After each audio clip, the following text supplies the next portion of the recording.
ఇర్మియా గ్రంథంలో 22వ అధ్యాయం 20వ వచనం నుండి 30వ వచనం వరకు చదువుకుందాం.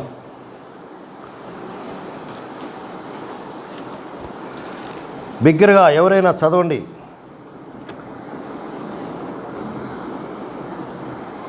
ఇర్మియా గ్రంథము 22వ అధ్యాయం 20 నుంచి 30 వరకు.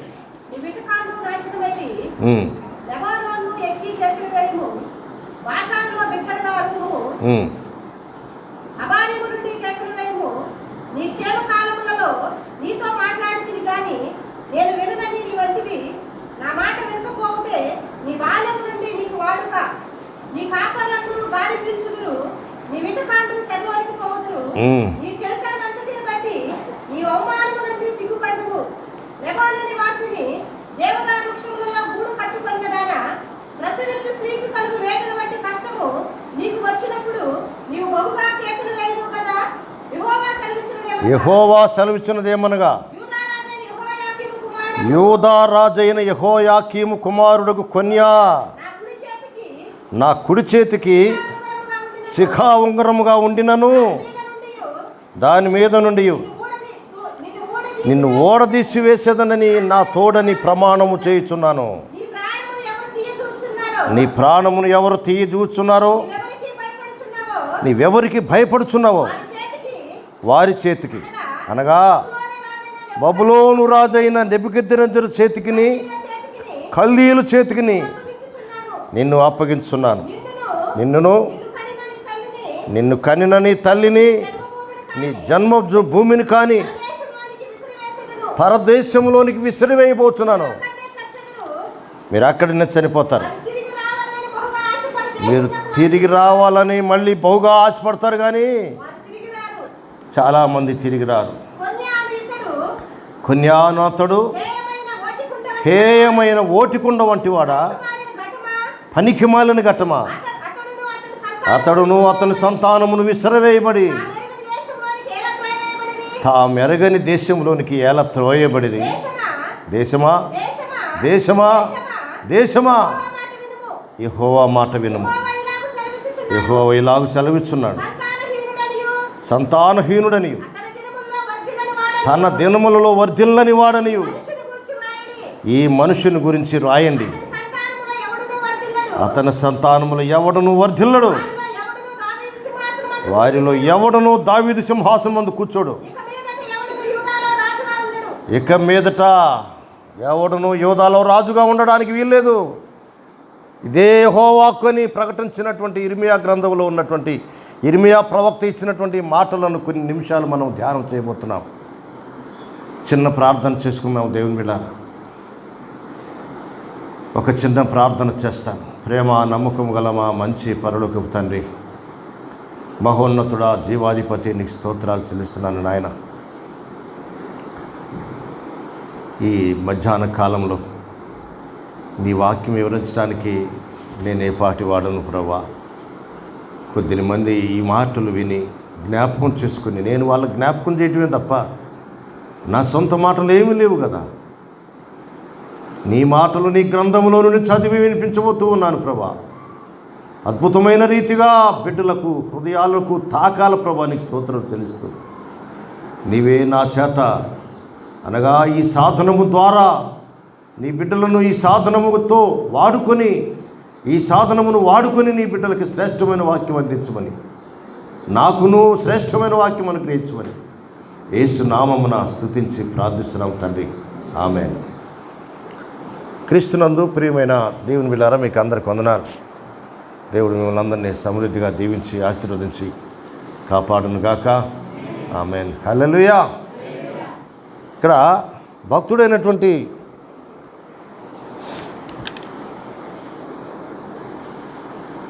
ఇర్మియా ఒక వ్యక్తిని, ఒక రాజును పట్టుకొని, యూదా దేశంలో పరిపాలించేటువంటి ఒక రాజును పట్టుకొని ఈ 20వ వచనంలో దేవుని వాగ్దానములు ప్రకటిస్తూ ఉన్నాడు. దేవుని శిక్షా విషయాలు ప్రకటిస్తూ ఉన్నాడు. వాక్కు దేవుని వాక్కు ఇర్మీయా ద్వారా ప్రత్యక్షమై పలుకుతూ ఉంది. ఈ మాటలు చాలా గగురుపాటు చెందేటువంటి మాటలు ఇవి. యూదా దేశాన్ని దేవుడు ప్రేమించాడు. యూదా దేశమును దేవుడు ఏర్పాటు చేసుకున్నటువంటిది. అంతకుముందే సొలొమోను కాలము దాటిన వెంటనే రెహబాము కాలంలో ఇజ్రాయేలు దేశము 2 భాగాలైపోయి 10 గోత్రాలు వారు ఒకటైపోయి వాళ్ళు విగ్రహారాధికులైపోయారు. భయంకరమైనటువంటి శాతబడి క్రియలు, దయ్యాల క్రియలు, విగ్రహారాధన సంబంధమైన క్రియలు, వీళ్ళ పిల్లలను వాళ్ళు చేసుకోవడం, ఇతరులు చేసుకోవడం, ఇతరుల పిల్లలు వీళ్ళు చేసుకోవడం, వాళ్ళు అంటరాని వారని తృణీకరించడం, యూదా వాళ్ళు చేసినటువంటి కార్యక్రమాలు అన్నీ కూడా జరిగినా యూదా దేశం మీద చాలా వరకు దేవుడు ఆయన కృప మీద కృపను కురిపిస్తూనే ఉన్నాడు. ప్రియమైన దేవుని బిడ్డలారా, దావీదు సింహాసనము యూదా గోత్రములో ఉన్నది. యెరూషలేములో సొలొమోను యెరూషలేములో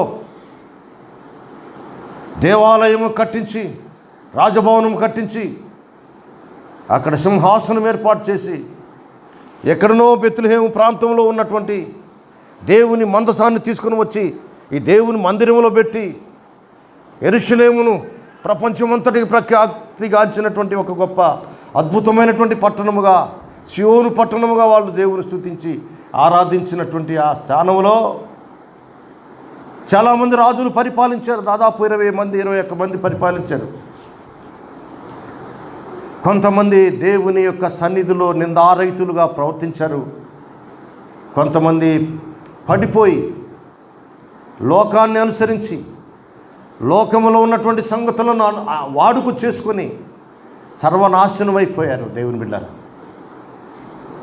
దావీదుతో చేసిన నిబంధనను కూడా దేవుడు తొలగించేస్తున్నాడు కొంతకాలం దాకా.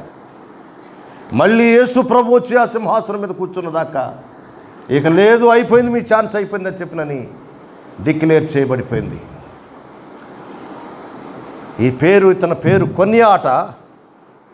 ఇర్మీయా భక్తుడు ఇతనిని కొన్యా అని పిలుస్తూ ఉన్నాడు. వాస్తవానికి అతని పేరు మీరు దయచేసి 2వ రాజులు గ్రంథంలో 24వ అధ్యాయం 8వ వచనం నుండి 18వ వచనం దాకా కనుక చదవగలిగితే చదవండి, తప్పే ఉంది. ఒక్కరే చదవండి, నేను మళ్ళీ పలకను. నానా చదువమ్మా దయచేసి. 2వ రాజులు గ్రంథంలో 24వ అధ్యాయం 8వ వచనం నుండి చదవమ్మా దయచేసి.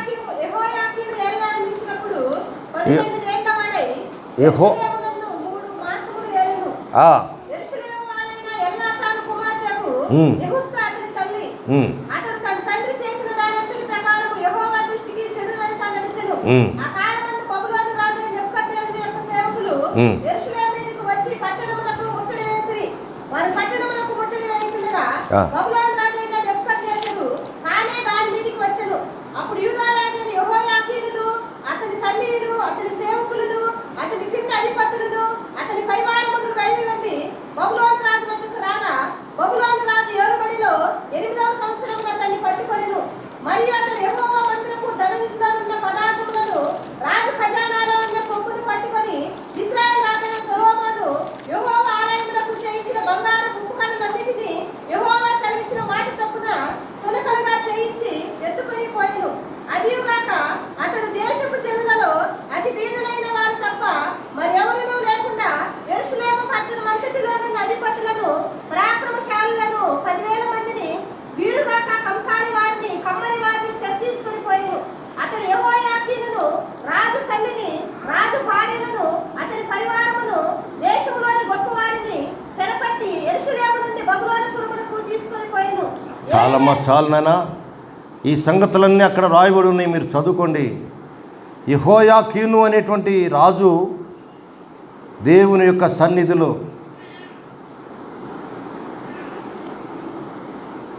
చెడు నడత నడిచాడట. దావీదు వలె నడవలేదు, దావీదు వలె మంచి ప్రవర్తన కలిగినటువంటి వాడుగా ఉండలేదు. ఈ యెహోయాకీను అనేటువంటి ఇతనిని కొన్యా అని పిలుస్తున్నాడు ఇర్మియా భక్తుడు. ఇతని సంగతి మీరు ఇర్మియా గ్రంథంలో లాస్ట్ విషయంలో ఆ చివరి అధ్యాయం 52వ అధ్యాయంలో కూడా 31 నుంచి 34 వరకు కూడా మీరు చదువుకున్నట్లయితే ఆ సంగతులు అక్కడ రాయబడి ఉన్నాయి. ప్రియులరా, యూదా రాజైన యెహోయాకీను చెరపట్టబడిన 37 సంవత్సరాలనే సంగతి కూడా అక్కడ రాయబడింది.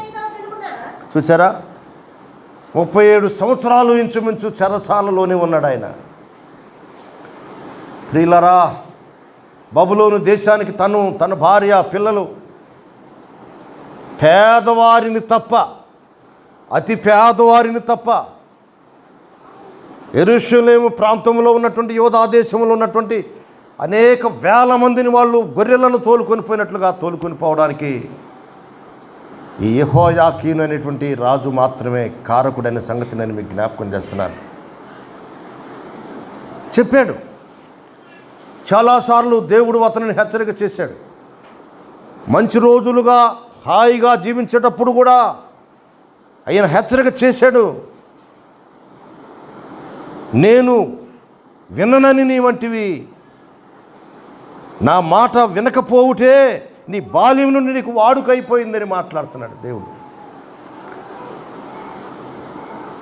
ప్రియమైన దేవుని, నీ క్షేమ కాలములలో నీవు నాతో మాట్లాడితే, నేను నీతో మాట్లాడితేని కానీ నీవు వినలేదు. ఈ రోజులలో కూడా చాలామంది, అనేక మంది క్రైస్తవులు, దేవుని బిడ్డలారా,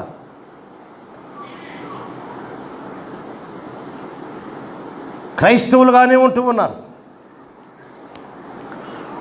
దేవుని మందిరానికి వచ్చేదే లోకంలో ఉన్నటువంటి అనేకమైనటువంటి చెడు అలవాట్లకు బానిసలైపోతూ ఉన్నారండి చాలామంది. ఏవేవో వాడుకలు చేసుకుంటూనే ఉన్నారు.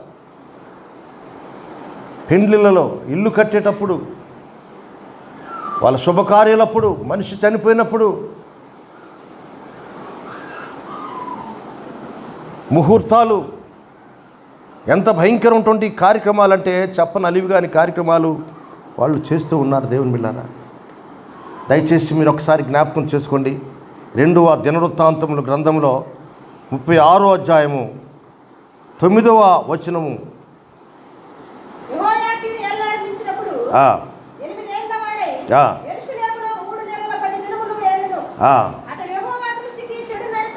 చెడు నడత నడిచాడట.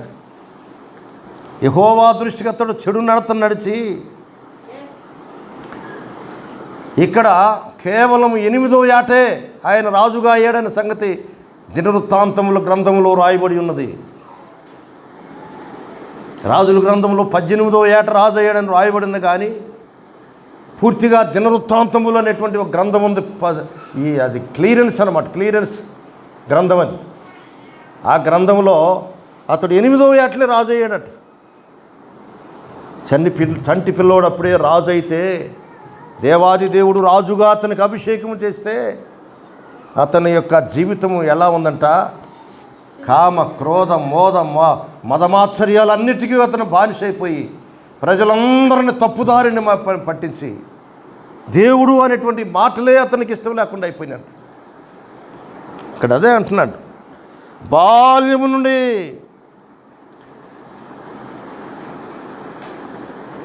మాటలు, దేవుని వాక్యము అలవాటైపోయింది. దేవుని వాక్యం అలవాటైపోయింది, లోక సంబంధమైనటువంటిది అలవాటైపోయింది. ఎంత భయంకరమైనటువంటి పరిస్థితి అలుముకున్నదో ఒకసారి మనం జ్ఞాపకం చేసుకోవచ్చు. ప్రియమైన దేవుని బిడ్డలారా, క్షేమకాలంలోనే ఆయనకి వాక్యము చాలా వరకు దొరికింది. కానీ దేవుడే డైరెక్ట్గా మాట్లాడాడంటే, రాజు అయినా కానీ దేవుడు మాట్లాడాడంట రాజుతోటి. మరి ఇర్మియా భక్తుడిని వాడుకున్నాడో, లేకపోతే ఏదైనా ప్రవక్త వచ్చి ఆయన దగ్గరకు వచ్చి నిలబడి మాట్లాడాడో ఇక్కడ క్లియర్గా లేదు. కానీ ఇంతగా దేవాది దేవుడు చెప్తున్నాడయా ఇది పరిస్థితి అని చెప్తే అతని జీవితాన్ని సరి చేసుకోలేదు. అతని జీవితంలో ఎలా అయిపోయిందంటే చౌకైపోయింది. దేవుని వాక్యము, దేవుని మాటలు, దేవుని భక్తి జీవితం చౌకైపోయింది, చీపైపోయింది. చీపుగా ఎంచుకున్నాడు కనుకనే భయంకరమైనటువంటి నాశనము అతనికి తటస్థించిందనే సంగతి నేను మీకు జ్ఞాపకం చేస్తున్నాను దేవుని బిడ్డలారా. అనేక మందికి దేవుని మాటలు ఈ రోజులలో కూడా, దేవుని హెచ్చరికలు ఈ రోజులలో కూడా వాడుకైపోయినాయి, అలవాటైపోయింది. కానుకలు ఇచ్చేదే, దేవుని మందిరంలో ఉండేదే, మళ్ళీ సినిమాలు షికారులు మామూలే. పెండ్లి, ఏ పెండ్లిలోనైనా హైందవ సాంప్రదాయం జరగకుండా పెళ్ళిళ్ళు జరుగుతున్నాయా? చూడండి, గమనించండి. దాదాపు 100కి 90 పెళ్ళిళ్ళు, మన పెళ్ళిళ్ళు, ఏ 10 పెళ్ళిళ్ళు కరెక్ట్గా ప్రార్థన పూర్వకంగా జరుగుతున్నాయి. బ్రాహ్మణ దగ్గరికి పోవడం, ముహూర్తాలు అడగడం, అయ్యా ఒక ముహూర్తం చెప్పు, అయ్యా రాత్రి 11:23 మంచి ముహూర్తం ఉందని అతను చెప్తాం. మళ్ళీ దేవుని సేవకుడి దగ్గరికి వస్తాడు, అయ్యగారు మీరు మా పిల్లవాడిని బాగా దీవించాలా, ప్రార్థన చేయాలా, బాగా పెళ్లి చేయాలి, ముహూర్తము రాత్రి 10 గంటల 11 గంటల, నీ చేతులు నలుపుకుంటానే జాగ్రత్త, దైవజనుడు కాడ మళ్ళీ ఏమి తెలియనట్టు నటన చేస్తాం. ఏ రోజు? అదే 23వ తారీఖు. ఎవరు పెట్టారు 23వ తారీఖు అంటే చెప్పడం. చాలామంది ఈ రోజుల్లో డేట్లు, వారాలు, తిథులు, నక్షత్రములు చూస్తూ ఉన్నారు.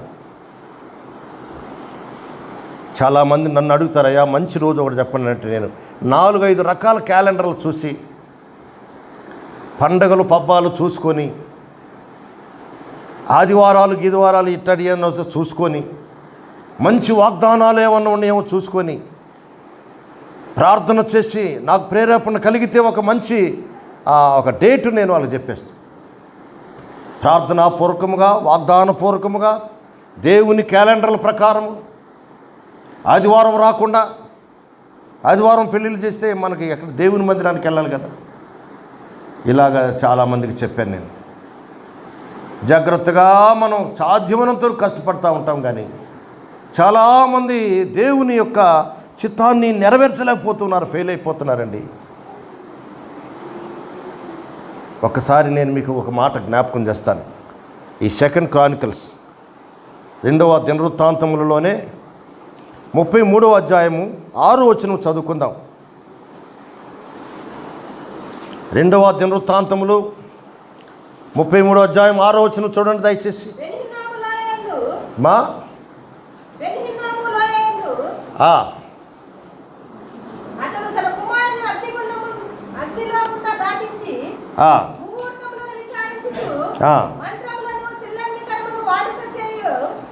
ఎవరు సంగతి ఈ మాటలు? హిజ్కియా కుమారుడైనటువంటి మనష్షే చేసినటువంటి కార్యక్రమాల గురించి చెప్తూ ఉన్నాడు. ఆయన యోధాదేశం రాజే. మనష్షే ఏం చేశాడట? తన కుమారులను అగ్ని గుండములను దాటిస్తూ ఉన్నాడట, ముహూర్తములను విచారిస్తూ ఉన్నాడట. అమ్మా, మంత్రములను అలవాటు చేసుకున్నాడు. మాంత్రికుడి దగ్గరికి పోయి మంత్రాలు చెప్పించుకొచ్చుకుంటూ ఉన్నాడు. చిల్లంగితనము. కర్ణపిశాసి దగ్గరికి పోయి, కర్ణపిశాసి అంటే చెవిలో చెప్తా ఉంటుంది అనమాట. ఆ చెవిలో చెప్పిన మాటలు వాడు మనకు చెప్తా ఉంటాడు.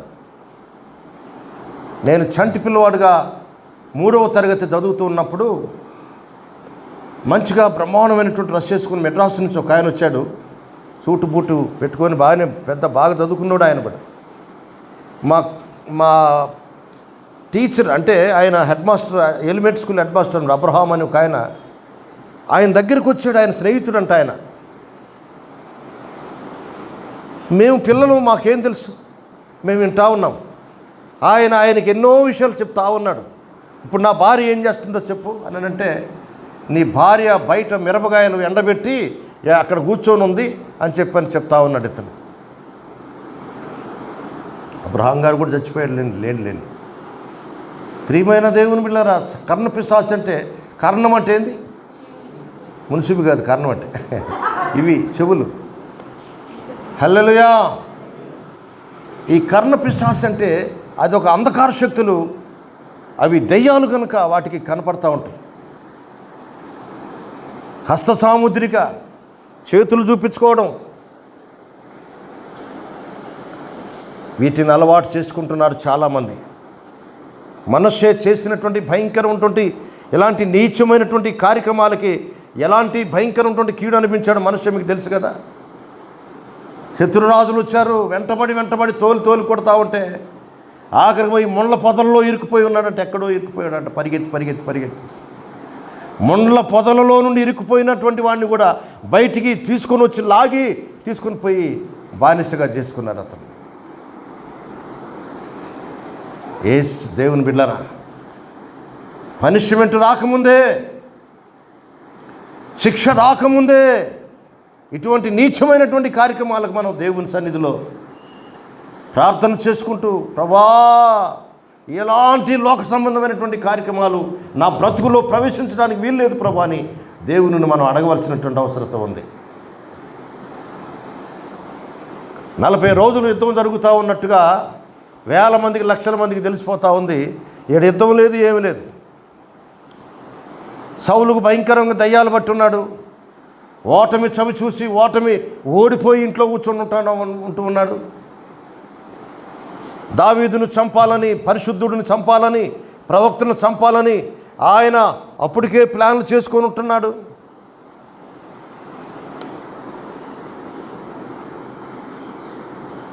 దేవుని బిడ్డలారా, చాలా వరకు మనం జాగ్రత్తగా గమనించాలి. దావీదు రాజు దగ్గరికి వెళ్ళిపోయాడు. ఆ గొల్లియాతును నేను చంపుతా. మరి ఏంటి సంగతి అని చెప్పినానంటే, నువ్వు చంపలేవయ్యా, అతను వేస్ట్, నీ పనికిమాలినోడివి, పిల్లవాడివి, నువ్వు వాళ్ళకి కాదని చెప్తూ ఉన్నాడు. లేదు సార్, దేవుడు నాకు చెప్పాడు, నేను చంపుతాను అని చెప్పినంటే రాజు పర్మిషన్ తీసుకుని వెళ్ళాలి కదా. సరే, సౌలు రాజు వేసుకునేటువంటి ఆ యుద్ధ వస్త్రములు, శిరస్త్రాణము, అవి ఇవి, కత్తులు, కటార్లు, ఏవేవో అవన్నీ దావీదుకి తొడిగించేసరికి దావీదు ఏమంటున్నాడు, ఇవన్నీ నాకు వాడుకలో లేవు, ఇవి అందువలన వాడుకలో లేవు కనుక ఇవి నాకు అవసరం లేదని చెప్పిన ఆయన ఏం చేశాడంటే వెంటనే అవి ఉపదేశేసేసి వాళ్ళకి ఇచ్చేసేసాడు ఆయన. మీరు ఈ కార్యక్రమాన్ని గురించి చదవాలంటే సమూయేలు మొదటి గ్రంథంలో 17వ అధ్యాయం 38వ వచనంలో ఉంది, చూడండి. ఆ మాట ఒక్క మాట చదువుకుందాం మనం, ఎందుకైనా మంచిది. సమూయేలు మొదటి గ్రంథము 17వ అధ్యాయము 38వ వచనం. పిమ్మట సౌలు తన యుద్ధ వస్త్రములను దావీదుకు ధరింపజేసి రాజు శిరస్త్రాణం ఒకటి అతనికి వేసి యుద్ధ కవచం తొడిగించాడు. ఈ సామాగ్రి దావీదునకు వాడుకలో లేవు గనుక అమ్మా తాను తొడిగిన వాటిపైన కత్తి కట్టుకొని వెళ్ళగలిగాడో లేదో చూసుకున్నాడట. ఇవి నేను ఎప్పుడు వాడుక చేసుకున్నదయ్యా, ఇట్లాంటివన్నీ వేసుకొని యుద్ధం చేయలేదు. తీసివేశాడు. ఓన్లీ కర్ర ఒకటి చేత పట్టుకొని వెళ్ళిపోయాడంట. హల్లెలూయా. ప్రియమైన దేవుని బిడ్డలారా, దావీదు దేవుని శక్తి మీద ఆధారపడి ఉన్నాడు కనుక లోక సంబంధమైనటువంటి వాటిని వాడుక చేసుకునలేదు. ఎప్పుడైనా దావీదు చేతిలో ఏం ఆయుధం ఉందో కూడా ఆయన ఒకసారి గొల్లియాతు ఖడ్గం ఒకటి అహీమేలుకి అనేటువంటి ఆయన దేవుని మందిరంలో ఇస్తే కూడా ఆ కత్తి ఎటుపోయిందో ఆఖరికి అబీమెలెకు చేతిలోకి దొరికిపోయాడు. ప్రియులరా, లోక సంబంధమైనటువంటి వాటిని ఆయన చాలా మొత్తం మీద ఆయన తీసివేసుకున్నాడు. ఆయన ఎటువంటి పరిస్థితుల్లో కూడా గొల్లియాతు యొక్క ఆయుధములను తీసుకుని పోయి అతను గుడారంలో ముందు పెట్టుకున్నాడు. కానీ అవి తీసుకుని పోయి మళ్ళీ దేవుని మందిరంలో పెట్టారు. ఎట్లా తెలిసిందో, రాజుగారికి తెలిసిందో ఏమో నాకు తెలియదు. అవి పోయి మళ్ళీ అడిగాడు, కానీ ఆ అది కట్టు పెట్టిపోయిందో ఏమో. ప్రియమైన దేవుని బిడ్డలారా, పూర్తిగా దావీదు దేవుని మీద ఆధారపడ్డాడు. ఈ లోకములో ఉన్న వాటినైనను దావీదు ప్రేమించలేదు. ఒకే ఒక్క ఫెయిల్యూర్ కార్యక్రమం జరిగింది ఆయన జీవితంలో. అది కూడా దేవునికి ప్రార్థన చేసి దేవుని చిత్తాన్ని జరిగించిన తర్వాత ఆయన దేవుని సన్నిధిలో జాగ్రత్తగా ఉండగలిగాడన్న సంగతి నేను మీకు జ్ఞాపకం చేస్తూ ఉన్నాను ప్రియులారా. దావీదు చాలా శ్రేష్టమైనటువంటి మంచి ప్రార్థన చేసి దాని విషయంలో జయం పొందుకున్నాడు ప్రియులారా. ఈ రోజున రాత్రి నీ వాడుక ఏమిటి? మరి దేవుని శక్తి మీద ఆధారపడి ఉంటావా, లేకపోతే లోక సంబంధమైనటువంటి ముహూర్తాల మీద, మంత్రగాళ్ళ మీద ఆధారపడి ఉంటావా? చాలామంది దర్వాజా పెట్టాలా, ఇల్లు పునాది వేయాలి, పెండ్లి చేయాలి, పెండ్లిళ్ళలో అన్ని దురాచారాలే. అభిషక్తులతోటి చెప్పినటువంటి ప్రార్థనాపూర్వకముగా కార్యక్రమాలు ఎవరు చేయగలుగుతూ ఉన్నారు ఈ రోజున? అది చూసుకోవాలి. మనం వాడుకలో లేనటువంటి కార్యక్రమాలను అలవాటు చేసుకొని దేవునికి దూరస్తులు అయిపోదామా? యుద్ధం చాలా భయంకరం ఉంటుంది. యుద్ధం అది గొలియాతును జయించడం అంటే మాటలు కాదు. కత్తి ఖడ్గం ఏమీ లేకుండా గొలియాతును ఎలా చంపగలడు? దావీదు దేవుని శక్తి మీద ఆధారపడి ఉన్నాడు కనుక, దేవుని వాక్కు విని బయలుదేరాడు కనుక గొలియాతు ఖడ్గముతోనే గొలియాతు తల నరకడం జరిగింది. అభిషక్తుడైనటువంటి దావీదును చంపాలని సౌలు ప్రయత్నం చేసినందువలన ఆఖరికి కత్తితోటి వెంటబడి దావీదును చంపాలని ప్రయత్నం చేసి ఆఖరికి తన కత్తిని తానే పెట్టుకొని, తానే పొడుచుకొని, తన కత్తితో తానే పొడుచుకొని ఆత్మహత్య చేసుకొని చనిపోయాడు. చాలా జాగ్రత్తగా మనం ఆలోచించాలి దేవుని వాక్యం ప్రియులరా. లోక సంబంధమైన కత్తి చేతబట్టినవాడు, కత్తిని సాధన చేసినవాడు కత్తితోనే వెళ్ళిపోతాడని చెప్పనని బైబిల్ గ్రంథం చెప్తూ ఉంది. నీవు ఏ కొలతతో కొలుస్తావో అదే కొలతతో కొలబడతావు. ప్రార్థన, దేవుడు, పరిశుద్ధత, క్రీస్తు యేసు యొక్క రక్తము, యేసు రక్తాభిషేకము, యేసు మహిమ, పరిశుద్ధాత్మ శక్తి, దేవుడు,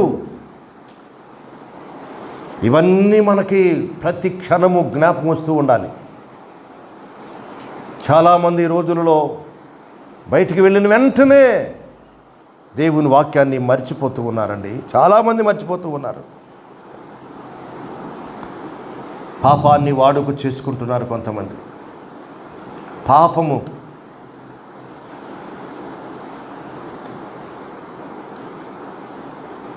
అలవాటైపోయింది.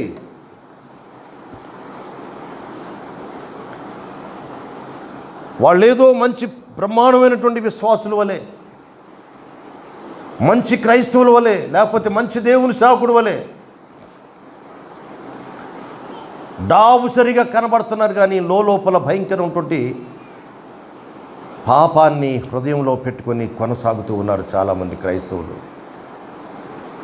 ఒకవేళ ఆ స్థితిలో నీవు ఉన్నావేమో సహోదరుడా, నాకు తెలియదు. నేను కూడా ఇది వాక్యం చదువుకుంటున్నప్పుడు నేను కూడా నలగొట్టుకుంటూ ఉన్నాను. ఒకసారి లూకా సువార్తలో 22వ అధ్యాయం 39 వచ్చిన చూడండి.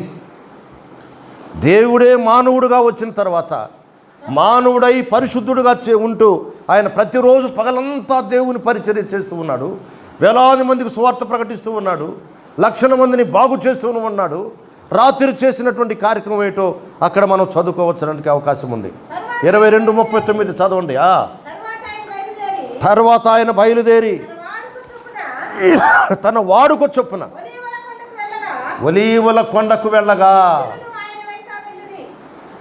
చాలమ్మా దేవుని బిడ్డ, చాలు నాయన, తన వాడుక చొప్పున అనేటువంటి మాట రాయబడి ఉన్నది కదా. నీకేం వాడుక ఉన్నది? ఆదివారం చర్చికి వెళ్ళాలి, కంపల్సరీగా వెళ్ళాలనేటువంటి ఒక విధమైనటువంటి పట్టుదల ఉందా నీకు? పెళ్ళిళ్ళు, పబ్బాలు ఎవడన్నా పిలిస్తే ఎవరన్నా బర్త్డే అయినా వెంటనే చర్చి మానుకోవడమే. మేము మారు మనసు పొందిన కొత్తలలో ఇలా లేదు. ఆల్ నైట్ ప్రేయర్లు ప్రతి ఆదివారము ఉజ్జీవ కూటాలు పెట్టాలంటే ఒక 10 ఎకరాలకి ఇంచుమించు పందిర్లు వేయడానికి కనీసం మేము 10 రోజులు కంపల్సరీగా ప్రతి ఒక్కడు పోయి పాల్గొనాలి. స్త్రీలు దాదాపు ఒక 30 మంది 40 మంది 3 నెలల నుండి ఉపవాసం ఉండి ప్రార్థన చేయాలి ఉద్యోగ కూటాలు పెట్టాలంటే. రాత్రిలో దాదాపు 1 గంట 2 గంటల వరకు కూడా పనిచేసి మళ్ళీ ఇంటికి వస్తూ ఉండేవాళ్ళం ప్రతిరోజు. నువ్వే కాలేజీ అన్న చదువు, నేను అప్పుడు కాలేజీ చదువుతున్నాను, నువ్వే ఉద్యోగం అని వచ్చాయి. ఎంత పట్టుదల కలిగిన ప్రార్థన చేసేవాళ్ళు, దేవుని సేవకుడికి ఎంత లోబడేటువంటి వాళ్ళు అప్పుడు రోజుల్లో. ఇంత బలమైనటువంటి విశ్వాసము ఆ రోజుల్లో కొనసాగించుకోగలిగాము, అలవాటు చేసుకోగలిగాము కాబట్టే ఇంతవరకు ఏదో ఇంగువ కట్టిన గుడ్డలాగా ఇలాగా జీవించగలుగుతూ ఉన్నాము. ఇంగువ కట్టిన గుడ్డ ఇప్పుడు లేదు, ఇంగువ లేదు. ఆ ఇంగువ వాసన వస్తుంది కొద్దిగా అంతే. ఇప్పుడే ఆనాడు చేసినంత భక్తి ఇప్పుడు లేదు దేవుని బిడ్డారా, ఒప్పుకుంటున్నాను నేను. ఆనాడు చేసినంత ప్రార్థన ఈ రోజుల్లో లేదు. ఆనాడు తొక్కినన్ని సైకిల్తోనే దాదాపు 1,00,000 కిలోమీటర్లు తొక్కాను హైదరాబాద్లోనే సైకిల్. మా ఊళ్ళో కూడా సైకిలే, గ్రామాలు సైకిళ్ళ మీదనే పెళ్ళిళ్ళు చేసి దేవుని వాక్యం చెప్పకుండా పెళ్లి చేయడానికి వీల్లేదు. సైకిలే. మధ్యరాత్రి కాడ వస్తూ ఉంటే ఒకసారి ఒక వాగు దాటి రావాల్సి వస్తే ఆ వాగులో నేను ఆ బండి మొత్తం మీద ఒక్కోసారి లోతు ఎక్కువైతే మేము సైకిల్ ఆ పైన ఇటు ఎత్తు పట్టుకొని మేము వస్తూ ఉండేవాళ్ళం. లేకపోతే ఎట్టొకట నడిపించుకొని అన్న వస్తామంటే ఆ లోతును బట్టి మాకు అలవాటు అనమాట. నజానగరం అంటాం, రాజానగరం అసలు యాక్చువల్ కదా, నజానగరం అంటూ ఉంటారులేండి. ఆ నజానగరం నుంచి అక్కడ పెళ్ళి ఏదో చేశాను మొత్తం మీద నైట్ మధ్యరాత్రి కాడ వస్తామన్నా. అక్కడి నుంచి ఒక్కొక్క ఫర్లాంగ్ దూరంలో ఇక్కడ నుంచి ఇక్కడ ఒక ఫర్లాంగ్ దూరం అంటే 1 కిలోమీటర్లో కొంచెం తక్కువ ఉంటుంది. అక్కడ ఒక స్త్రీ బట్టలు ఉతుకుతా సోయం అని అంటాం. అట్లాంటి సౌండ్ అంటే నీళ్ళలో వదిలి మళ్ళీ పిండి ఆడ పడేటం ఇటు పొత్తగటం. ఆ విధంగా ఒక స్త్రీ గుడ్డలు ఉతికేటప్పుడు ఏ విధమైనటువంటి అరుపులు అరుస్తూ ఉంటుందో మీకు తెలిసే ఉంటుంది. పల్లెటూరు రోడ్డుకి అయితే తెలుస్తుంది, ఇక్కడ తెలియదు. అక్కడ అన్ని రాళ్ళు వేసి ఉంటాయి అనమాట. బట్టలు ఉతికే వాళ్ళంతా పైన పై ఎత్తుంది, దాన్ని పై ఎత్తు అంటారు. అటునుంచే నీళ్లు ప్రవహిస్తూ ఉంటాయి. పోదామని చెప్పని అనిపించింది నాకు, ఆడదాకా వెళ్ళి చూద్దాం అనిపించింది. దయ్యాలంటే అసలు భయం లేదు నాకు చిన్నప్పటి నుంచి కూడా. కానీ ఒక్కడున్న మధ్యరాత్రి ఇది, రోడ్లు బాగలేవు, అంత దారి భయంకరం, బురద గిరద అంత నానా భీభత్సం. రోడ్లు ఎక్కడే అప్పుడు అంతా కాలినడకే కదా, కాలి దారులు. అనవసరంగా దారిని పోయేదాన్ని తగిలించుకోవడం ఎందుకు లేమని చెప్పి అనిపించి ఇంటికి వెళ్ళిపోయాను. ప్రియులరా, దేవుని బిడ్డలారా, కష్టాలు పడి దేవుని యొక్క సేవలో కొనసాగి దేవుని వాక్యమును చదవడం అలవాటు చేసుకున్నాం. ప్రార్థన చేయడం అలవాటు అయిపోయింది. స్త్రీలు ప్రార్థన చేయాలి, గట్టిగా ప్రార్థన చేయాలి. వెనక ఆ సేవకుడు ఒక చిన్న కర్ర ఒకటి తీసుకొని ఆ తడికిల మీద కూడా దమ్మ కొడతా ఉంటాడు. చెయ్యి పనికి మళ్ళీ నిద్రపోకుందాన్ని, చెయ్యి ప్రార్థన చేయి, పనికి నిద్ర ఎక్కడ పోయావు సార్, ఇంతంత తినొచ్చావా అని చెప్పి ఇట్లా తిడతా ఉంటారు దేవుని సేవకుడు. అయినా అయ్యా ప్రభా నన్ను క్షమించు ప్రభా, నిద్ర వస్తుంది ప్రభా, ఈ లోబడి వాళ్ళు అప్పుడు. బిడ్డలారా, దేనిని వాడుక చేసుకుంటున్నావు ఈ రోజున మధ్యాహ్న కాలంలో? నీవు వాడుక చేసుకున్నటువంటి దాని మీదనే నీకు ప్రతిఫలం దొరకబోతుందనే సంగతి నేను నీకు జ్ఞాపకం చేస్తున్నాను. ఈ రోజున నీవు మానివేయకపోతే లోక సంబంధమైనది ఏదైనా ఒకవేళ నీవు వాడుక చేసుకున్నట్టయితే, కొంతమంది ఆ ఒక్క పొడి వేసుకుంటూ ఉంటారు. అది కూడా మంచి పద్ధతి కాదు. ఏదో పొట్లాలు కొనుక్కొని ఆ పొడి గురించి ఇట్టు కొట్టుకుంటాం. ఒక్కొక్కటి ఇట్లా నలుపుకొని ఇట్టు తీసుకొని ఇట్టు పెట్టుకుని ఏమైనా అంత మామూలుగానే మాట్లాడుతూ ఉంటాడు. ఇక్కడ ఉంటుంది లోపల. క్రైస్తవులే కొంతమంది దేవుని మాట్లాడితే బూతులు వాళ్ళ నోటుకు వస్తే బూతులతోనే మాట్లాడేది. అసలు వాడి భాషే అది. మనం నవ్వుతున్నా ఏందన్నా నవ్వుతున్నాం ఏందన్నా, వాడికి విచిత్రంగా ఉంటుంది మనం నవ్వుతుంటే. వాడి భాషే బూతులు భాష. బూతులు వాడుకు చేసుకున్నారా? నోరు తెరిస్తే బూతులు. నీవు దేవునికి పనికిరావు దేవుని బిడ్డ. యెహోయాకీను, ఈ కొన్యావలే నీవు భయంకరమైనటువంటి నష్టానికి వెళ్ళవలసిన పరిస్థితి ఉన్నది అనే సంగతి గ్రంథం మనకు జ్ఞాపకం చేస్తూ ఉంది. అంత పరిశుద్ధుడు దానియేలు గురించి ఈరోజు జ్ఞాపకం చేసుకుందాం, ఈరోజు సమూయేలు గురించి జ్ఞాపకం చేసుకుందాం, ఈరోజు దావీదుని గురించి జ్ఞాపకం మరి ఇట్టటోళ్ళ సంగతి ఎవరు చెప్పాలా?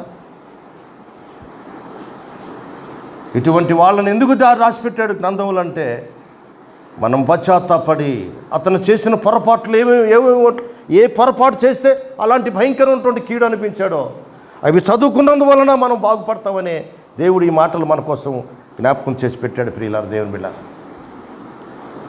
కనుక జాగ్రత్తగా ఉండండి. ఇంటికి వెళ్ళిన తర్వాత వెంటనే మనము సినిమాలు షికార్లు చాలా వరకు తగ్గించుకోవాలనే సంగతి నేను మీకు జ్ఞాపకం చేస్తున్నాను. పాపము నుంచి ఇప్పటికే చాలా దూరము, చాలా లోతుకు వెళ్ళిపోయినటువంటి జీవితాలు కొంతమందికి ఉంటున్నాయి. దానిని వదిలిపెట్టుకోలేక ఇప్పుడు కూడా మానసికంగా ఎలా వదిలిపెట్టుకోవాలి, దీన్ని ఎట్లా తీసేసుకోవాలి నాకు అర్థం కానిస్తే చాలా కాలమైంది నేను ప్రభు నమ్ముకొని దేవుని మందిరానికి వెళ్తూ ఉండడం. ఎట్లా దీన్ని వదులుకోవాలి, ఈ పాపాన్ని అర్థం కాని స్థితిలో కొంతమంది ఉన్నారు. అవేం పాపాలో నాకు తెలుసు, మీకు కూడా తెలుసు. ఆలోచించుకోండి దేవుని బిడ్డ ఒకసారి. రెండో విషయం చూసినట్లయితే ఇతని పరిస్థితి ఎలా ఉందంటే,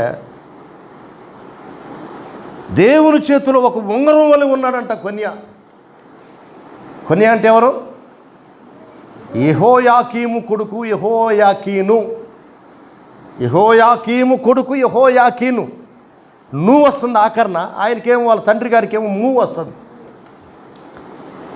యిర్మీయా భక్తుడు ఇతన్ని కొన్యా అని పిలుస్తున్నాడు. మరి ఏందో అర్థం కాదు, మనకు తెలియదు. కొన్యా అంటే అర్థం ఏందని చెప్పి నేను చూస్తే దేవుని వాక్యంలో అక్కడ ఏమని రాయబడిందంటే, యెహోవా స్థాపించును అనేటువంటి మాట ఉంది. కొన్యా అంటే ఆయనేమి హేళనాస్పదంగా ఏమి మాట్లాడలేదు. తర్వాత ఎంత చెప్పినా వినకపోతే ఆఖరికి యెహోయాకీనును గద్దిస్తూ యిర్మీయా భక్తుడు చాలా గద్దించి మాట్లాడాడు ఆయన. ఒకవేళ యిర్మీయా భక్తుడులోనికి పరిశుద్ధాత్ముడు ప్రవేశించి అట్లా మాట్లాడాడేమో. తర్వాత మీకు నేను జ్ఞాపకం చేస్తాను దేవుని బిడ్డలారా. ఈ మనుషుడు ఈ 22వ అధ్యాయము ఈ 22లోనే దయచేసి మీరు 24వ వచనం చదవండి ఒకసారి.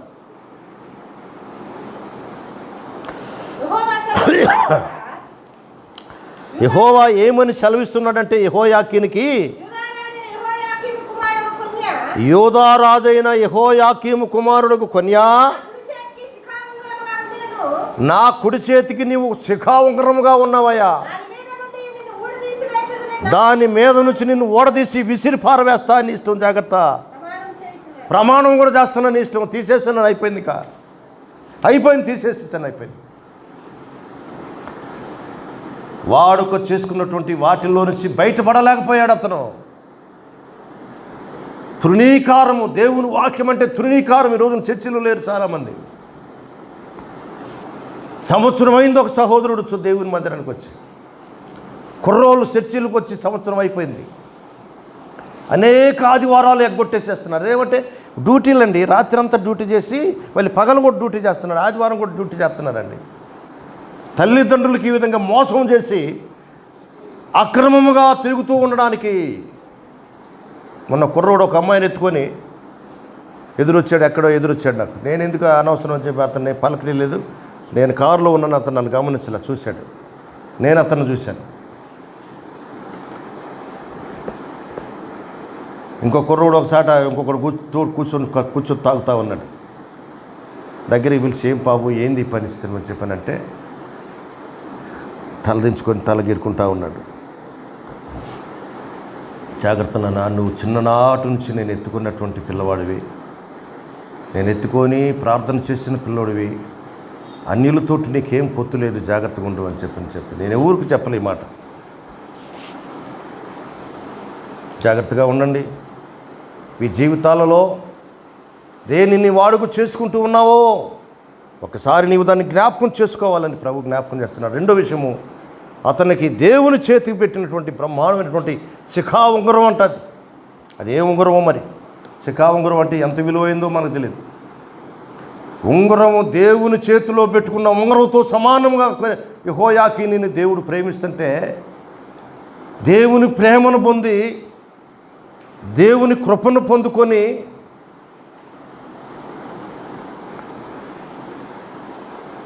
దేవుని అనేక అనుభవాలు పొందుకొని యూదా దేశంలో ఒక రాజసింహాసనం మీద కూర్చొని ఉన్నటువంటి స్థాయిలో ఉంచుకొని ఉంటే, బాల్యమునందే అతనికి రాజరికం ఇస్తే దేవుని కృప వెంబడి కృపను పొందుకుంటూ కూడా చాలామంది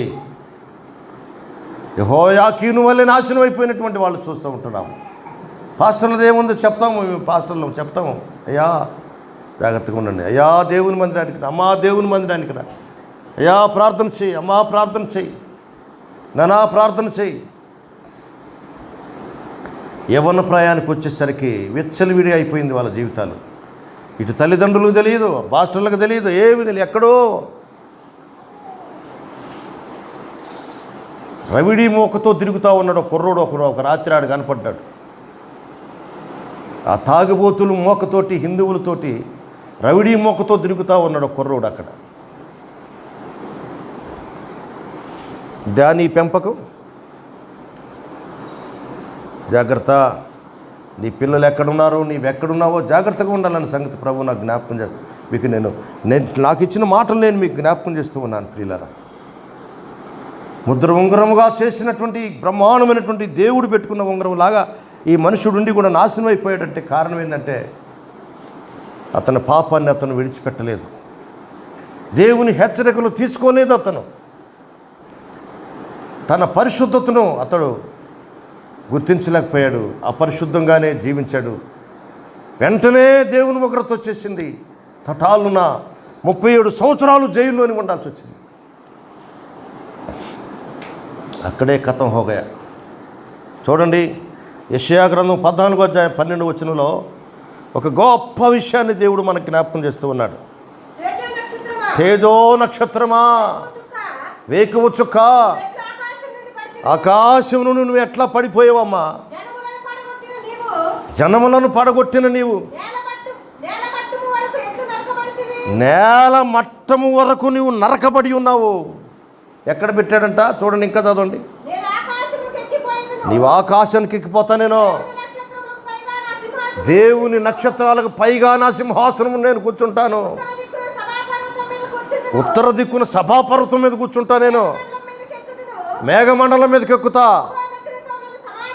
మహోన్నతునితో నేను సమానుగా చేసుకుంటా అని నీవు మనసులో అనుకున్నావు కదా.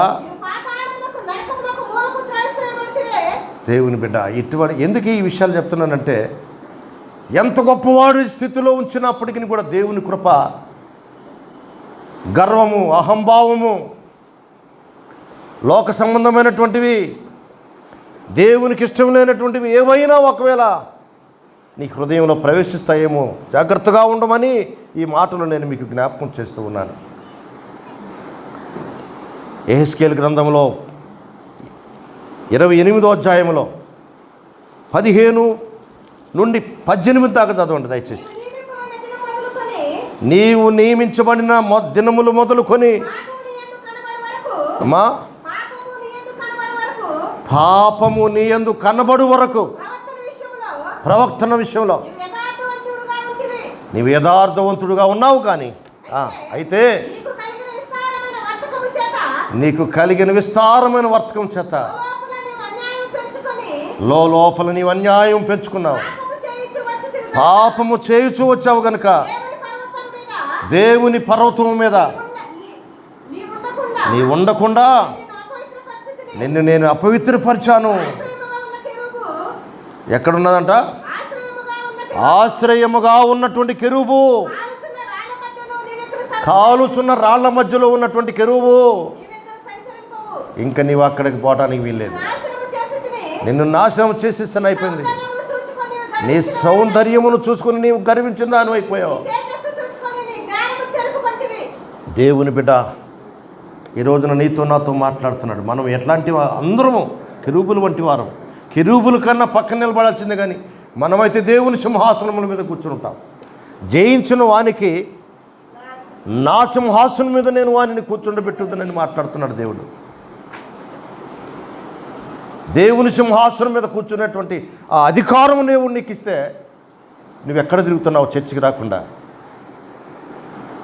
దేవుని వాక్యము వింటానేమో అలవాటు అయిపోయింది, కానీ ఏమైనా గుర్తుందా నీకు? దేవుని వాక్యం బయటికి వెళ్ళిన తర్వాత గుర్తుంటుందా దేవుని వాక్యం? అన్యులే, మనతోటి ఆ కంపెనీలో పనిచేసే వాళ్ళు అందరూ అన్యులే. స్కూల్లో, కాలేజీల్లో, ఎక్కడ చూసిన అంత అన్యులే. ఒక్కడవే నువ్వు క్రైస్తవుడు. అక్కడ నీ ప్రవర్తన ఏంటి? హిందువుల పెళ్ళిళ్ళకి పోవాల్సి వస్తుంది, తప్పదు.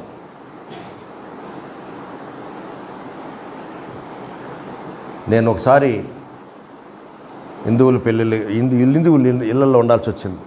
ఒక రోజంతా ఉండాల్సి వచ్చింది, ఒక రాత్రి అంతా, ఒక పగలంతా ఉండాల్సి వచ్చింది. వాళ్ళ మంచాల మీద నేను పండుకొనయ్యా, నాకు అవసరం లేదు. వాళ్ళ దుప్పట్లు కూడా నాకు అవసరం లేదు. నాకు ఒక రూమ్ ఏదన్నా ఉంటే చూడండి, ఆ రూమ్లో నేను నా బట్టలు పరుచుకొని, నేను నా దుప్పటి కప్పుకొని నేను పండుకుంటా, కింద పండుకుంటా. నేను మాత్రం వాళ్ళదేవి భోజనము ప్రార్థన చేసి, బిగ్గరగా అందరి కోసం ప్రార్థన చేసి అప్పుడు తిన్నా. నేను టేబుల్ మీద అరేంజ్ చేస్తే భోజనం నాకు ప్రత్యేకంగా వండితే. మొన్న కూడా ఒక పెళ్ళికి పోవాల్సి వచ్చింది, తప్పనిసరిగా వెళ్ళాల్సి వచ్చింది. పోయాను, అవన్నీ చూశాను. యేసు రక్తమే జయం అనే మాట మాత్రం వదిలిపెట్టలేదు. ఒక హాఫ్ అన్ అవరు, నా 45 మినిట్స్ ఇంచుమించు ఉన్నా. నేను ఉండి ఒక 500 రూపాయలు కానికి ఇచ్చేసి కవర్లో పెట్టించి, గాడ్ బ్లెస్ యూ, దేవుడు మిమ్మల్ని దీవించును గాక, ప్రభు మిమ్మల్ని ఆశీర్వదించును గాక అనే మాట అని అందరు వినేటట్టు కిందకి దిగి వచ్చాను. అని ఎగిరి అన్నం తినిపండి, అన్నం భోజనం చేయలేదు, పర్లేదు అట్నే దిగి వచ్చేసి. ప్రియులారా, దేవుని బిళ్ళారా, నీవు పరిశుద్ధుడు కనుక లోకంలో వెళ్ళు, తప్పదు. నీవేం చేస్తున్నావు, ఏం తింటున్నావు, ఎలా ఉంటున్నావు, వాళ్ళతో జాగ్రత్తగా ఉండాలా. నువ్వు క్రైస్తవుడివి. దానియేలు అప్పటికప్పుడు వాళ్ళ కోసమే వండిన భోజనం ఎందుకు తినలేదు? వాళ్ళ కోసమే వండింది. 3 సంవత్సరాలు తినాలా. రాజభోజనం అది మామూలు భోజనం కాదు. మేము వండుకుంటాం, మేము తింటాం. కాకపోతే బెండకాయలు, దొండకాయలు, టమాటా, ఉల్లిగడ్డలు, ఆలుగడ్డలు, కాకరకాయలు, ఆకుకూరలు కూడా ఉంటే పాలకూర ఇట్టటి ఏమైనా కొన్ని ఇవ్వండి. మేము కూరగాయలు తిని వాళ్ళకంటే బ్రహ్మాండంగా ఉంటేనే చూసుకోండి, నీకేం చెడ్డ పేరు రాదు. మరి రాజు మళ్ళీ నన్ను తిడతాడేమో, మీ బలవంతులుగా ఉండకపోతే. అన్ని సకల విద్యలలో ఆరితేరునై ఉండాలి. మీరు యుద్ధం చేసి యుద్ధంలో కూడా గెలవాల. మల్ల యుద్ధము, కుస్తీలు, గరిడీలు, సాములు, కత్తి యుద్ధము, రాత పోటీలు, ఆ పోటీలు, ఈ పోటీ, అన్నింటిలో ఆరితేరు ఉండాలనే. 3 సంవత్సరాలు ట్రైనింగ్ అంటే మాటలు కాదు. మా నాన్నగారు 2వ ప్రపంచ యుద్ధంలో ఆయన గన్నర్ అయి ఉండి డ్రైవర్గా ఉండాలి. గన్నర్ అంటే తుపాకీతోటి యుద్ధం చేసేటువంటి వాడిగా ఉంటాడు. మళ్ళీ మిలిటరీలో ఉన్న బండ్లన్నీ నడిపించాలి. మిలిటరీలో ఉన్న బండ్లు అంటే మీరు చూసారా? బండ్లు, మిలిటరీ బండ్లు, వాటి చక్రాలు ఈ పిల్లరంత ఎత్తునుంటాయి. ఒక ఇంతంతలా టైర్లు ఆకాశం అంత ఎత్తున పోతూ ఉంటాయి. అక్కడ ఎయిర్పోర్ట్, మేము బాపట్ల ఉన్నప్పుడు కూడా ఆ ఎయిర్పోర్ట్లో కొన్ని రకాల బండ్లు వస్తూ ఉండేది. ఇప్పుడు మరి ఆ బండ్లు ఉన్నాయో లేవో తీసేసారో మనకు తెలియదు, కానీ ఎన్నో రకాల బండ్లు అయ్యి. తాటి చెట్టును గుద్దిందంటే తాటి చెట్టు అట్ట పడిపోవాల్సిందే, మర్రి చెట్టును గుద్దితే మర్రి చెట్టు పడిపోవాల్సింది, కానీ దానికి ఏమి ఉండదు.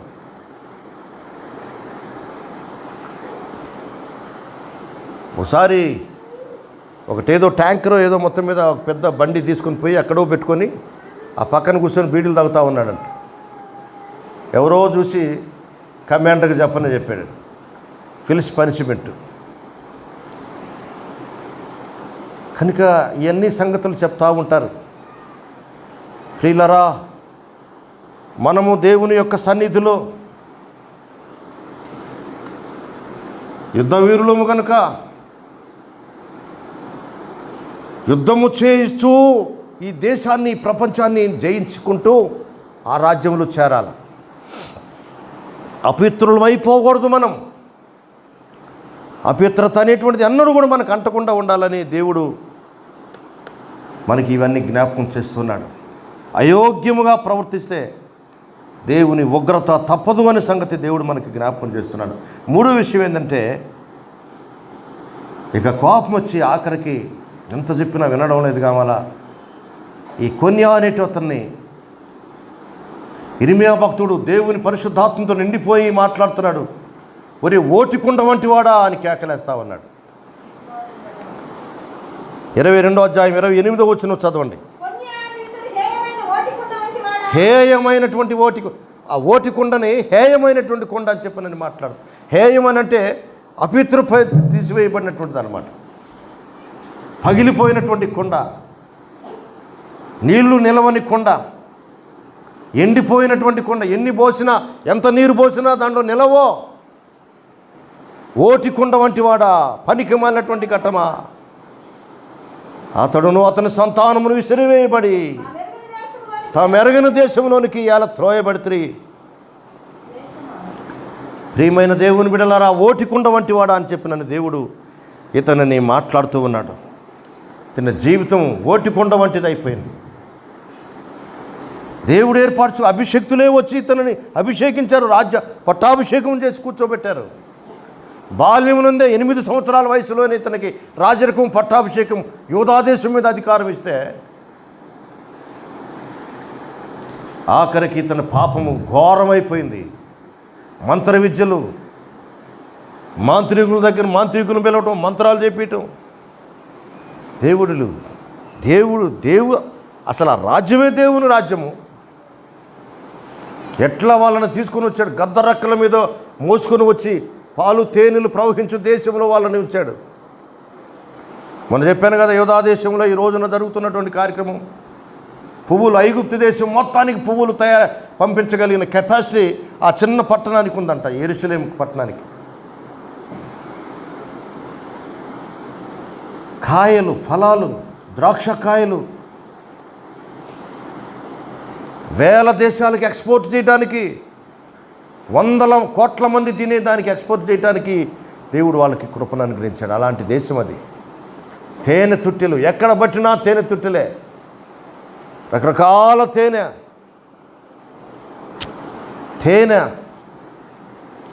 ఎంత తినాలంటే అంత తేనె.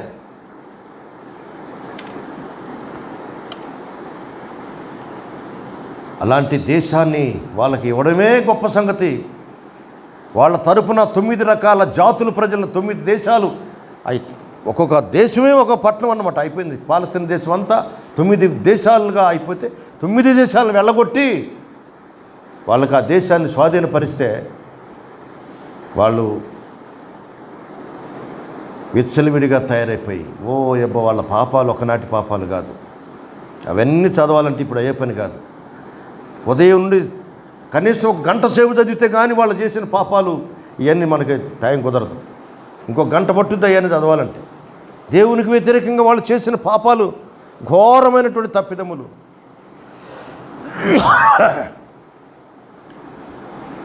ఒట్టి కుండలో, పగిలిపోయినటువంటి కొండలో, ఎండిపోయినటువంటి కొండలో నీరు నిలవడం లేదు అని అంటే అర్థం ఏంటంటే, దేవుని హెచ్చరికలు, దేవుని వాక్యము, పరిశుద్ధత, దేవుడు చేసిన మేలులు అనేకమైన కళ్ళార చూసి కూడా చాలామంది క్రైస్తవులు ఈ రోజున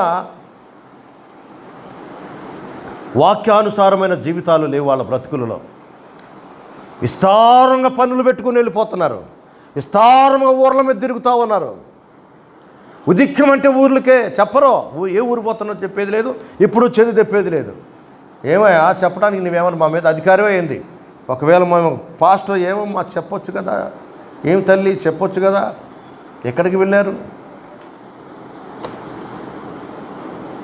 ఎక్కడికి వెళ్ళారంటే చెప్పను, ఇక నా నోటితో చెప్పకూడదు నేను. ఇవన్నీ ఇంత స్వతంత్రమా? దేవుని వాక్యము, నీరు అనగా దేవుని వాక్యము. పగిలిపోయిన కొండ అయిపోయావు నీవు.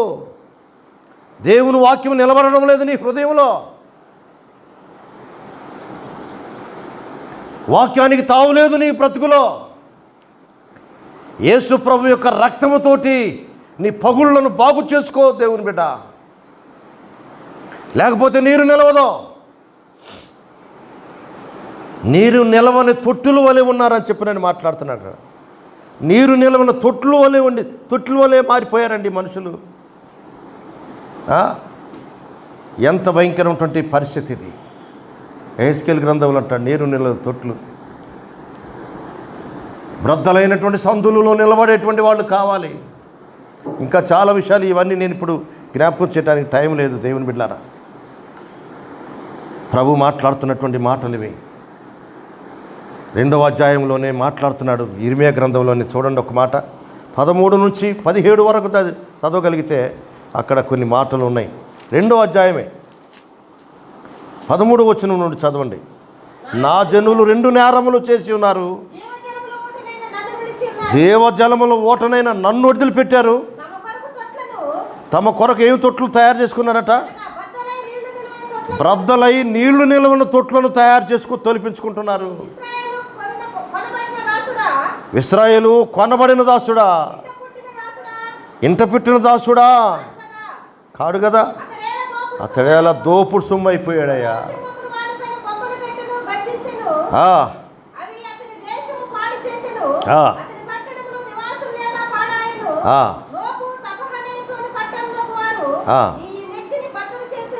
బద్దలు చేసేసారు, అయిపోయింది.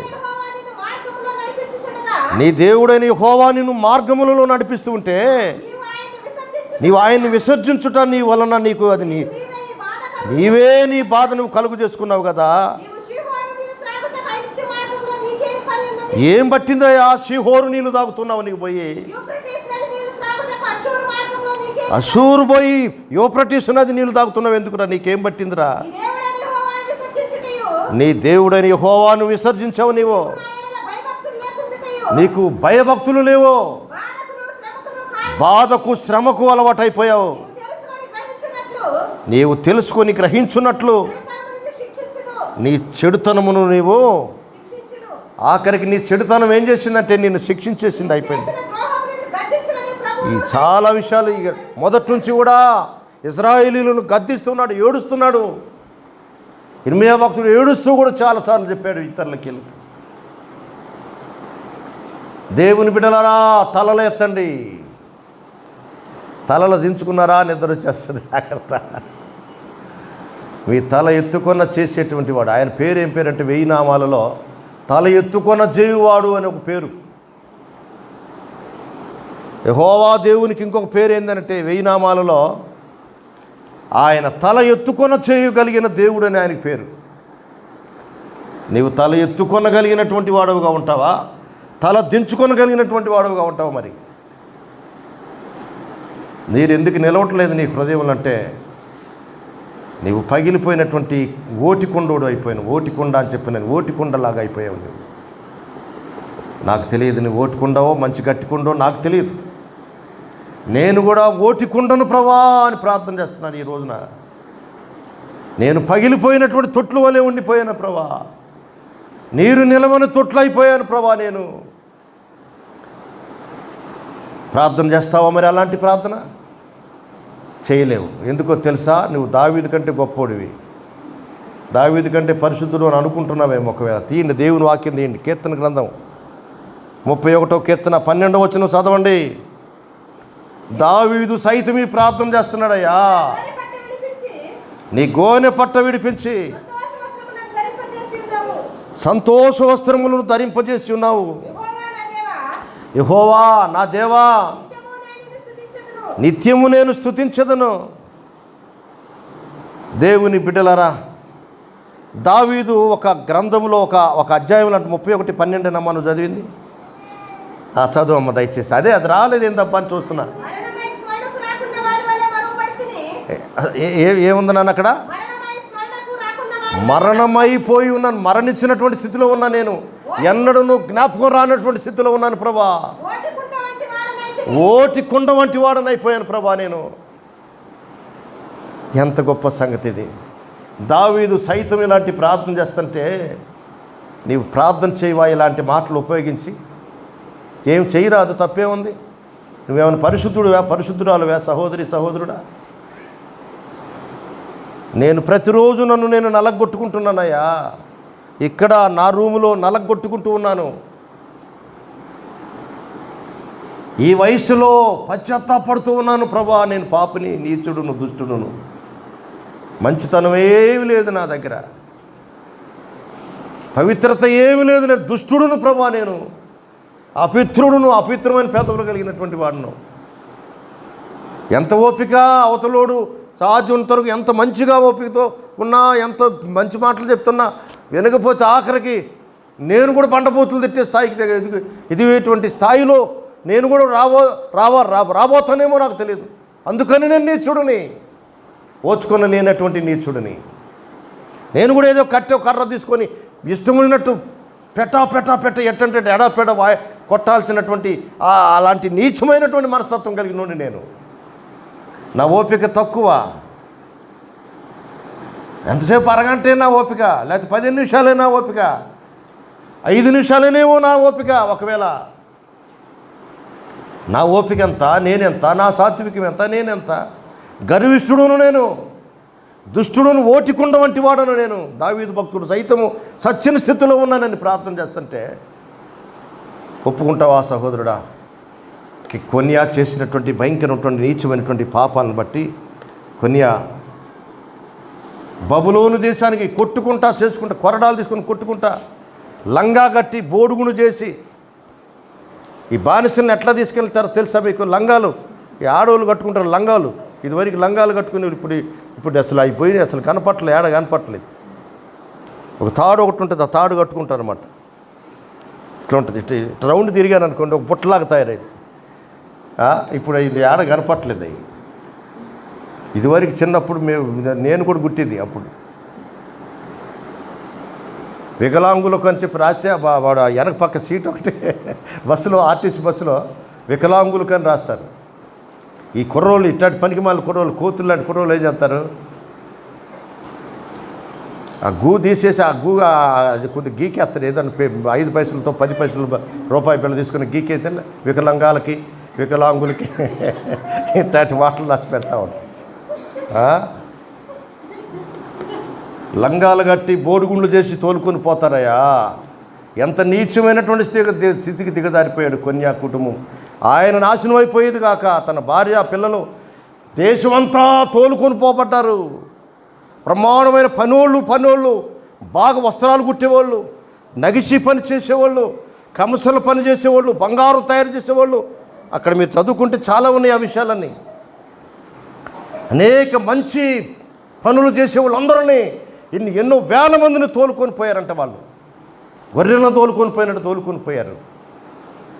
ఎన్ని సంవత్సరాలు ఉన్నారాయా అని అంటే ఎన్ని సంవత్సరాలు ఉన్నారో చెప్పనలివి కాదు. 3వ మందిరం కట్టాలని మళ్ళీ ప్రయత్నం చేస్తున్నారు ఇశ్రాయేలీలు. ఇప్పుడు అన్నీ తయారు చేసి పెట్టారు. ఆ మందిర వైభవాన్ని మనం చూడగలుగుతామో లేదో మనకు తెలియదు. ఇర్మియా గ్రంథం 18వ అధ్యాయం 1-6 వచనాలు చదువుకొని ముగించేసుకుందాం దేవుని బిడ్డలారా. ఇర్మియా గ్రంథం 18వ అధ్యాయం 1-6 వచనాలు.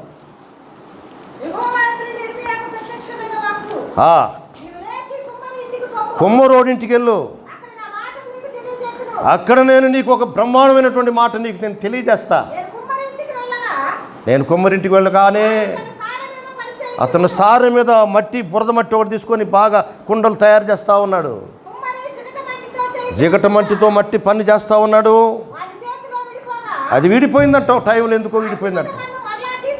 విడిపోయిందని మళ్ళీ ఆ కుమ్మరి ఏం చేశాడంటే దానితోటి మళ్ళీ మంచి శ్రేష్టమైనటువంటి ఒక మంచి కుమ్మరి ఒక కుండ తయారు చేశాడు. చాలా దేవుని బిడ్డలారా, నీవు జిగట మన్ను వలె ఉండగలిగితే మంచిది దేవుని చేతిలో. ప్రభు, నేను జిగట మన్ను వలె ఉన్నాను, ఒక మంచి కుండగా, అనేక మందికి ఆశీర్వాదకరమైన కుండగా చేయి ప్రభా. నన్ను కాల్చబడిన కుండగా చేయి నాయన. ఓటి కుండలాగా అయిపోయాను ప్రభా, నేను చేసావు ఒకప్పుడు. ఇప్పుడు ఓటి కుండను అయిపోయిన నీరు నిలవడం లేదు నాకు. దేవుని వాక్యం నిలవడంలా హృదయంలో. దేవుని వాక్యానికి స్థానం లేదు. ఒట్టివాడని అయిపోయాను. లోక సంబంధమని అనేకమైనటువంటివి వాడుకు చేసుకొని ఉన్నాను ప్రభా. నన్ను క్షమించు ప్రభా, నన్ను క్షమించు ప్రభా అని ప్రార్థన చేద్దాం. అందరూ మోకరించండి. చిన్న ప్రార్థన చేస్తాను. ప్రభా నీకు స్తోత్రం నాయన. కొనియా నాశనం అయిపోయాడు. కారణం లోక సంబంధమైనటువంటి వాటిని వాడుకు చేసుకున్నాడు. ఓటికుండా అయిపోయాడు. బబులోను దేశానికి తోలువేయబడ్డాడు ప్రభా. కనికరించండి నాయన.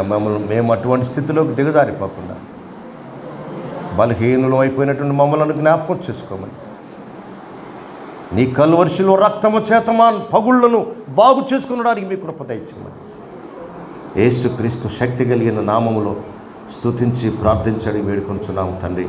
ఆమేన్. అలాగే